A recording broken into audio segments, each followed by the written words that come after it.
Miarabantsika indray e tonga soa tanatin'ny fifaninanana ikook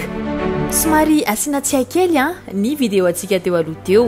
nisy ny épreuve cuisine sy ny fanatsiniana chocolat izay nataon'ireo mpifaninana ka nisy anankiroa tamin'izy ireo raraka ary enina izao no anoy ny dingan'ny ampaefadalana nozaraina roa moa zany ny brigade teto izay misy ny brigade A sy ny brigade B tarihan'ny Yulia ny ao amin'ny brigade A tarihan'ny Kevin kosa ny ao amin'ny brigade B to chocolat thème tamin'ity dingana ity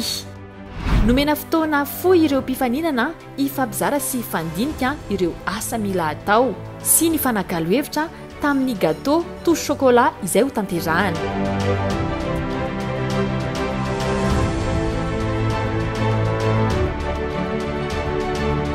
ny ekipa alony dia ho jerentsika voalohany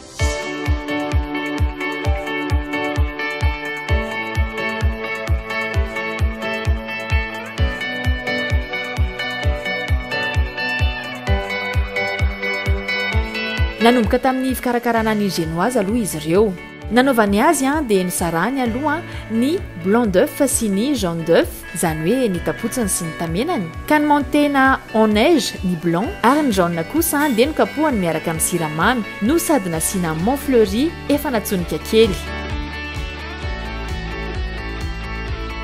dia rehefa vita izay dia nafangaro amin'izay ny jaune sy ny blanc dia nitamizena ny farine sy ny cacao mangidy tsara iny dia averina fangaro amin'ilay blanc sy jaune teo atao anaty moule dia alefa ao anaty lafaoro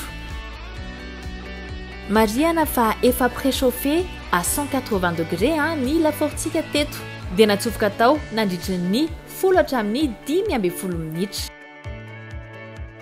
mandra-piandron'izay ary aloha dia niditra tamin'ny préparation ny ganache au chocolat izy ireo eto indray dia nalaina ny crème liquide Topin Express avy hatrany kosa dia narotsaka tao ny chocolat dia nafangaro ary atao tsara sarona amin'ny papier alimentaire ary ny tena zava-dehibe tamin'ny farany dia natsofoka ny sirop d'imbibage izany hoe rano siramamy sy cacao nampiasain'izy ireo tamin'izay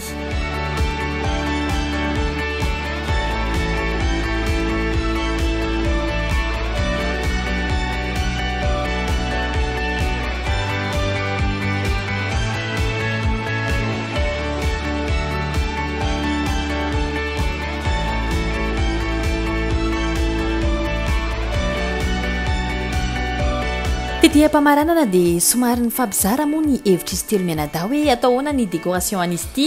ny fotoana koa terira teo ny stress ambony be ny an'ny brigade etsy ankilany koa tsiratsiraha teo ka dia nataon'izy ireo izay nety indrindra aleo ny jury no hitsara azy